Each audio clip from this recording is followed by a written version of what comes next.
নমস্কার বন্ধুরা, মালার রান্নাঘরে আপনাদের সবাইকে স্বাগত। পুরোনো দিনে মা ঠাকুমা যেভাবে মাংস রান্না করতো, আজকে আমি মাংসটা ঠিক সেভাবেই রান্না করব। তো মাংসটা আমি ধুয়ে পরিষ্কার করে নিয়েছি, এবার ম্যারিনেট করে নেব। প্রথমে দিয়ে দিচ্ছি টক দই, দিচ্ছি পরিমাণ মতো লবণ, হলুদ গুঁড়ো, জিরের গুঁড়ো, ধনিয়ার গুঁড়ো, লঙ্কার গুঁড়ো, দিয়ে দিচ্ছি পেঁয়াজ কুচি, আদা বাটা, রসুন বাটা আর 1 চামচ মতো পেঁয়াজ বাটা। এবার দিয়ে দিচ্ছি কিছুটা কাঁচা সর্ষের তেল। আমরা ছোটবেলায় মাকে দেখেছি এইভাবে মশলা দিয়ে পেঁয়াজ কুচি দিয়ে মাংসটাকে ভালো করে মাখিয়ে নিত, অনেকটা সময় নিয়েই মাখাতো। আজকে আমি সেইভাবেই রান্নাটা করব। জানি না মায়ের মতো অতটা ভালো হবে কি না, তবুও চেষ্টা করছি।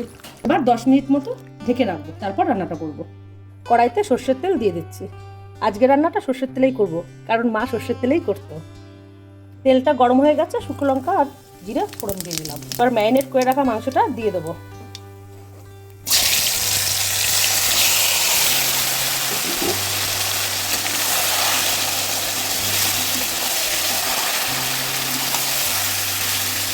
কাঁচা অবস্থাতেই দারুণ স্মেল বেরোচ্ছে, একদম মনে হচ্ছে সেই সময়ের যখন মাংস খেতাম ঠিক সেরকম গন্ধ।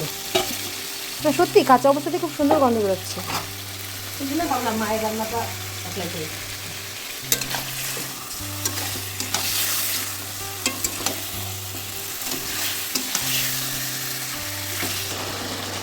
এবার কয়েকটা আলু দিয়ে দেবো, আর মাংস তো গোটা রসুন দিতেই হয়, আর হচ্ছে চল যায়।